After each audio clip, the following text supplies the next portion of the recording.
السلام علیکم۔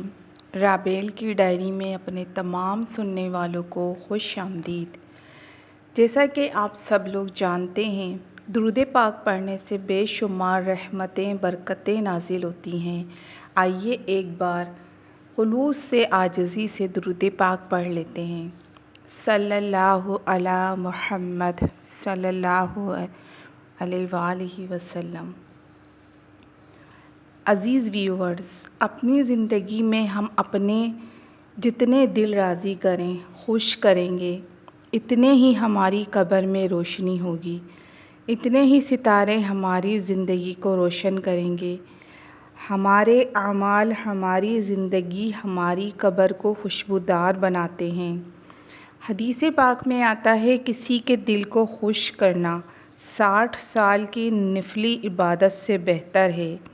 تو کوشش کیجیے گا دوسروں کی زندگی میں روشنی پھیلائیں، پھول بکھیریں۔ انشاءاللہ عزوجل ہماری زندگی اور قبر میں بھی روشنی ہوگی۔ آج کی کہانی ہمیں حفصہ عمر سنائیں گی۔ اس کہانی کا اہم کردار حفصہ کی دادی ہیں اور یہ کہانی دادی جان زبیدہ خاتون کی زبانی ہی سنیں گے۔ تو آئیے دادی جان کی زبانی کہانی سنتے ہیں۔ میرا نام زبیدہ خاتون ہے۔ میں آپ کو بہت پیچھے، بہت دور بھارت کے شہر ناگپور لے چلتی ہوں۔ یہاں میں یعنی زبیدہ پیدا ہوئی۔ یہی میرا آبائی شہر ہے۔ تقسیم ہند سے پہلے جب پاکستان نہیں بنا تھا، یہ تب کی کہانی ہے۔ میری 2 بہنیں اور 2 بھائی مجھ سے بڑے تھے۔ میں سب سے چھوٹی تھی، یعنی ہم 5 بہن بھائی تھے۔ ابا جی سے بڑے تایا جی اور چھوٹے چاچا جی، سب خاندان مل کر ایک گھر میں رہتے تھے۔ جب تایا جی کے بچے بڑے ہونے لگے تو انہوں نے فیصلہ کیا، تینوں بھائی اس گھر کو بیچ کر الگ الگ مکان لے لیتے ہیں، کیونکہ یہ گھر سب کے بچوں کے لیے چھوٹا پڑنے لگا ہے۔ تینوں بھائیوں نے اپنے حصے کی رقم سے الگ مکان لے لیے۔ تایا جی گاڑیوں کی مرمت کرتے تھے۔ چاچا جی مسجد کے پیش امام اور مؤذن تھے۔ میرے ابا جی کھیتی باڑی کا کام کرنا پسند کرتے تھے۔ انہیں زمین سے، مٹی سے بہت پیار تھا۔ فصلیں اگانا، بیج بونا بہت لگن سے کرتے تھے۔ دادا جان کی چھوڑی چند ایکڑ زمین دونوں بھائیوں نے ابا جی کو دے دی تھی کہ یہ بھائی پڑھا لکھا بھی نہیں ہے، کوئی ہنر بھی نہیں جانتا، زمین میں اناج فصلیں اگا کر ہی بیوی بچے پال لے گا۔ یوں زمین کا ٹکڑا ابا جی کے نام ہو گیا، جو ان کی روٹی روزی رزق کے کام آیا۔ اس بنا پر ابا جی دونوں بھائیوں کے شکر گزار تھے۔ تایا جی نے اپنا گھر شہر میں اپنی ورکشاپ کے قریب لیا تاکہ کام میں آسانی رہے۔ چاچا جی نے اپنی مسجد کے قریب گھر لیا۔ میرے ابا جی نے اپنی زمین کھیتوں کے قریب گھر بنوانا شروع کیا۔ ہمارا گھر شہر سے دور، آبادی سے ہٹ کر کھیتوں کے پاس تھا۔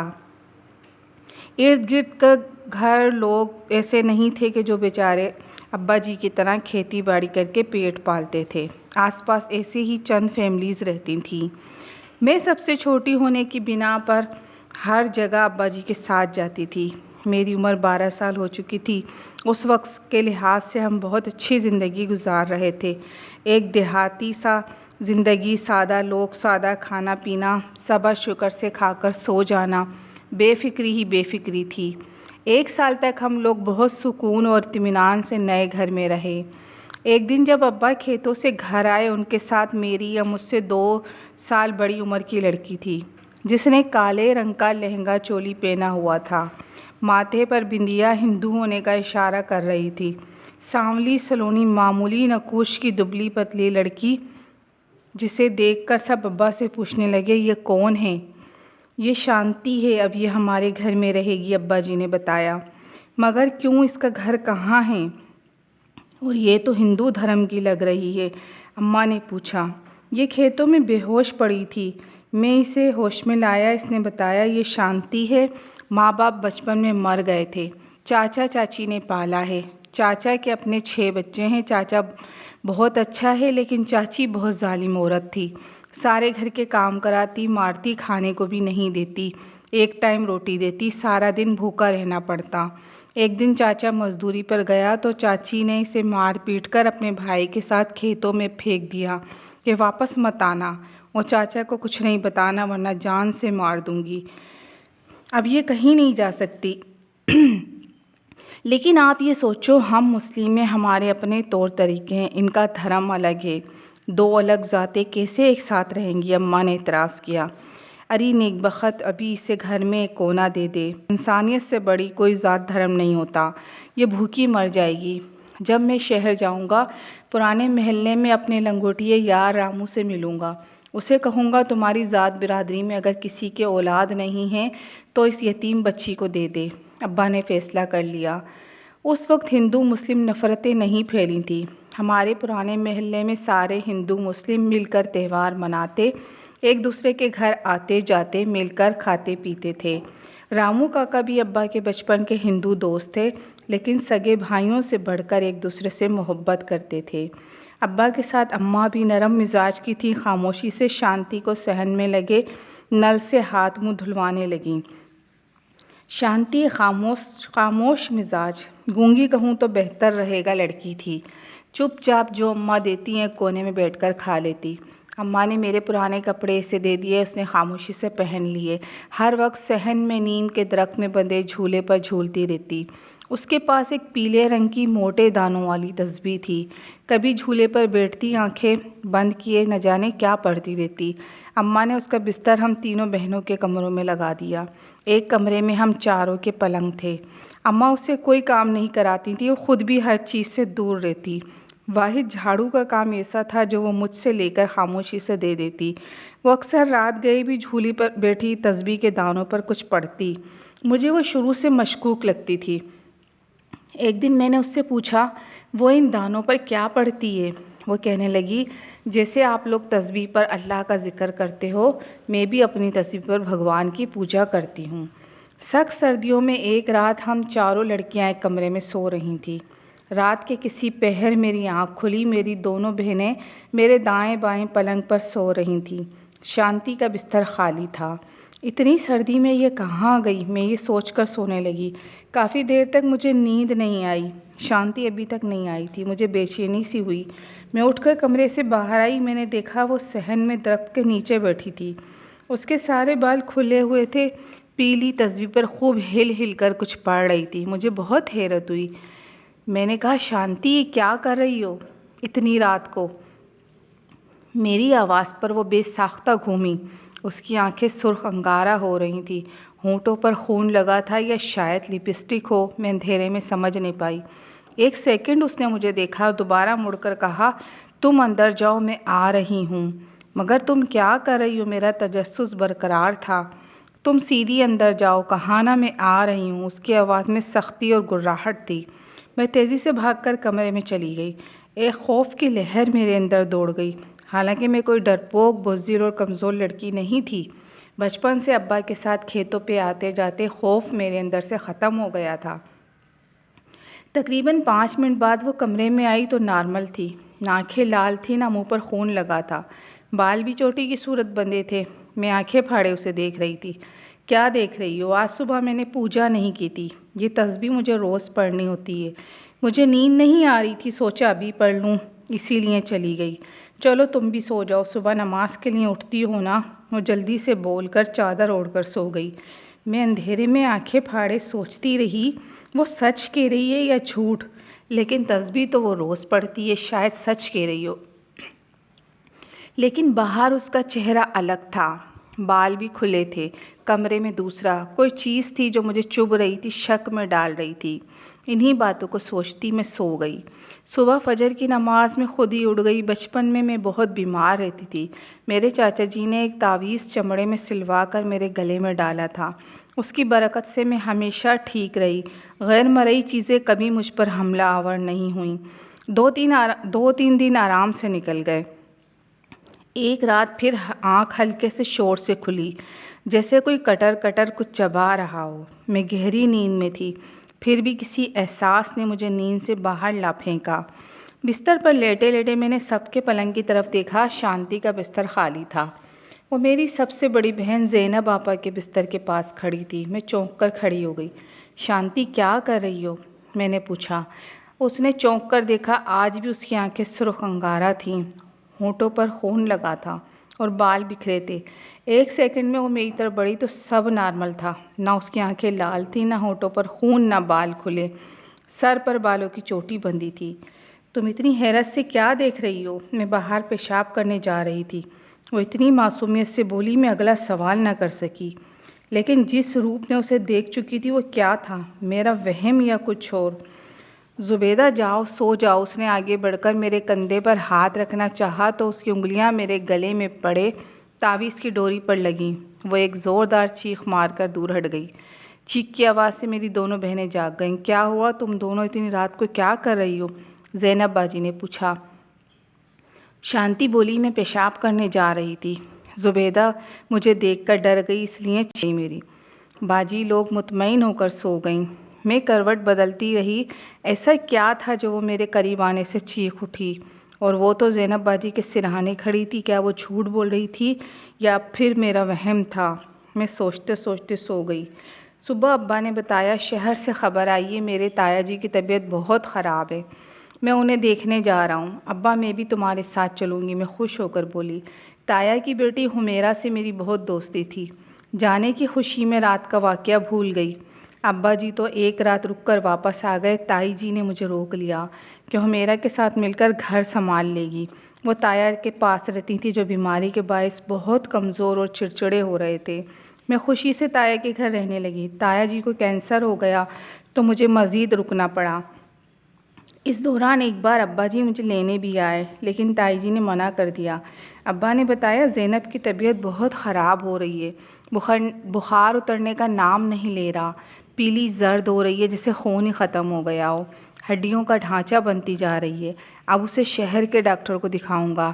ایک مہینے بعد نذیر بھائی مجھے لینے آئے کہ زینب باجی کی طبیعت بہت خراب ہے، اماں اسے سنبھالتی ہیں، وہ چلنے سے بھی قاصر ہو گئی ہے، تم سائرہ کے ساتھ مل کے گھر کے کام چولہا ہانڈی دیکھ لینا۔ میں تو سن کر پریشان ہو گئی، ایک مہینے میں زینب باجی کو کیا ہو گیا؟ جب گھر آ کر دیکھا دنگ رہ گئی، سوکھا ڈھانچہ وجود، پیلی زرد رنگت، بخار میں جل رہی تھی۔ میں چیخ کر رونے لگی، باجی کو کیا ہوا؟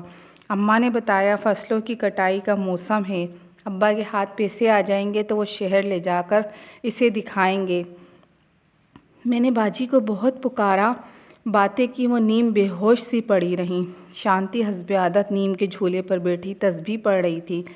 تم کیسی ہو شانتی؟ میں نے رسمی طور پر پوچھا۔ میں بالکل ٹھیک ہوں، وہ جوش سے بولی، چہرہ کسی خوشی سے دمک رہا تھا، پہلے تو مرجھائی رہتی تھی۔ زبیدہ، تم نے گلے میں کیا پہن رکھا ہے؟ اچانک اس نے پوچھا۔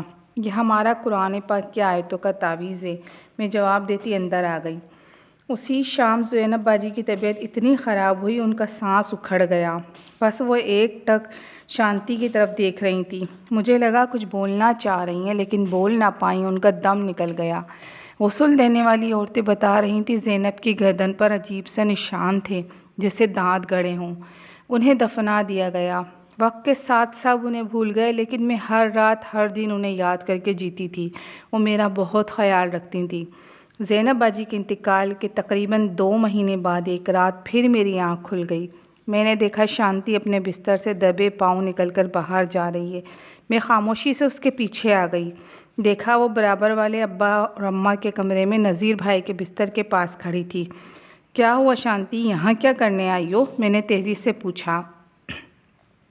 میری تسبیح گم ہو گئی ہے، وہ ڈھونڈنے آئی ہوں، مڑے بغیر بولی۔ اتنی رات کو صبح ڈھونڈ لیتی؟ میں تیزی سے اس کے آگے جا کر کھڑی ہو گئی۔ اس کو دیکھتے ہی میری چیخ نکل گئی۔ کالی سیاہ رنگت، 4 لمبے لمبے دانت، منہ سے خون نکل کر کپڑوں پر گر رہا تھا، آنکھیں سرخ انگارہ۔ یہ کون سی شانتی تھی؟ میری چیخ سے ابا اٹھ گئے۔ انہوں نے پوچھا، کیا ہوا لڑکیوں؟ اتنی رات کو ہمارے کمرے میں کیا کر رہی ہو؟ ابا یہ الفاظ میرے حلق میں پھنس گئے۔ بس انگلی اٹھا کر شانتی کی طرف اشارہ کر رہی تھی۔ کیا ہوا شانتی کو؟ ابا مجھے چھوڑ کر اس کی طرف گھومے جو نارمل حالت میں کھڑی مجھے گھور رہی تھی۔ کچھ نہیں، میری تسبیح گم ہو گئی، وہی ڈھونڈ رہی تھی، صبح پڑھنا ہے اس لیے، وہ اطمینان سے بولی۔ زبیدہ مجھے دیکھ کر اندھیرے میں شاید ڈر گئی تھی۔ اچھا بیٹا، اچھا، جاؤ دونوں جا کر سو جاؤ۔ ابا کی بات پر ہم دونوں خاموشی سے اپنے کمرے کی طرف بڑھ گئے۔ میں شانتی کی طرف دیکھنے سے کترا رہی تھی، جس روپ میں اسے دیکھا تھا وہ بہت بھیانک تھا۔ وہ سب کیا تھا؟ آخر میں نے ڈرتے ڈرتے شانتی کی طرف دیکھا، وہ مجھے گھور رہی تھی۔ بغیر سوچے سمجھے میرے منہ سے نکلا، تم کون ہو؟ اس نے مجھے گھور کر دیکھا اور چادر اوڑھ کر بغیر جواب دیے لیٹ گئی۔ میں بھی سوچوں میں گم صبح ہونے کا انتظار کرتے کرتے سو گئی۔ آخری سوچ یہی ذہن میں تھی، صبح اماں سے بات کروں گی، آخر یہ شانتی کب تک ہمارے گھر میں رہے گی؟ یہ کچھ اور ہی لگ رہی ہے۔ صبح اماں سے بات کرنے کی نوبت نہیں آئی۔ تایا جی کی طبیعت بہت سیریس ہو گئی تھی، کینسر کے آخری لمحات تھے۔ ابا اماں کے ساتھ میں بھی ان کے گھر روانہ ہو گئی۔ ہمارے پہنچنے کے چند گھنٹے بعد تایا جی کا انتقال ہو گیا۔ اماں ابا تو 3 دن رہ کر واپس چلے گئے۔ مجھے ایک بار پھر تائی جی نے روک لیا۔ وہ عدت میں تھی، ان کی بیٹی حمیرہ کے ساتھ گھرداری کے سلسلے میں مجھے کام سنبھالنا تھا۔ جب اماں جا رہی تھیں میں نے چپکے سے پوچھا، اماں وہ شانتی کب تک ہمارے گھر رہے گی؟ وہ بولیں، تیرے ابا نے رامو کاکا سے بات کر لی ہے، وہ کہہ رہا ہے اس کے رشتے کی بوا کی بیٹی بے اولاد ہے، 1-2 مہینے بعد وہ آئے گی، پھر شانتی کو بیٹی بنا کر لے جائے گی۔ میں مطمئن ہو گئی۔ تایا جی کے دسویں پر ابا جی نذیر بھائی کو لائے۔ وہ بہت خاموش، گمسم، بخار میں جلتے ہوئے۔ ابا نے بتایا اسے تیز بخار رہنے لگا ہے، ہر وقت کراہتا ہے، میں ساتھ لایا ہوں، حکیم جی سے دوا لے کر جاؤں گا۔ مجھے نذیر بھائی بہت کمزور، کالے اور لاغر لگے۔ میں گھبرا گئی، فوراً کہا، ہاں ابا دوا ضرور لے کر جانا، بھائی ٹھیک ہو جائیں گے، اور چاچا جی سے بھی دم کرواتے جانا۔ اچھا بیٹا، کرا لوں گا، بھائی جی کے 40ویں پر آؤں گا، پھر تجھے لے جاؤں گا۔ ابا یہ کہتے نکل گئے۔ تایا جی کے 40ویں سے 4 دن پہلے ہی نذیر بھائی کے انتقال کی خبر آ گئی۔ میں تو روتی تڑپتی گھر روانہ ہوئی۔ اماں کا تو چیخنا بند ہی نہیں ہو رہا تھا۔ جوان بیٹی کے بعد جوان بیٹے کے سرہانے بیٹھے ابا بہت بوڑھے، غمگین اور بے حال لگ رہے تھے۔ نذیر بھائی کو غسل دینے والوں میں چاچا جی شامل تھے۔ وہ بتا رہے تھے نذیر کی گردن سے نیچے 2 سوراخ تھے، جیسے کسی نوکیلی چیز سے کیے گئے ہوں۔ میں نے بے اختیار شانتی کی طرف دیکھا، اس کی آنکھوں اور چہرے پر روشنی تھی، جس سے وہ بہت خوش ہو۔ وہ ایک فاتحانہ چمک کے ساتھ مجھے دیکھ رہی تھی۔ میں اس کی چمک خوشی سمجھنے سے قاصر اپنے جوان بھائی کی موت پر رونے میں مصروف تھی۔ سب لوگوں نے اس بار ابا پر زور دینا شروع کیا، ہمیں یہ گھر چھوڑ دینا چاہیے، یہ آصف زدہ ہے۔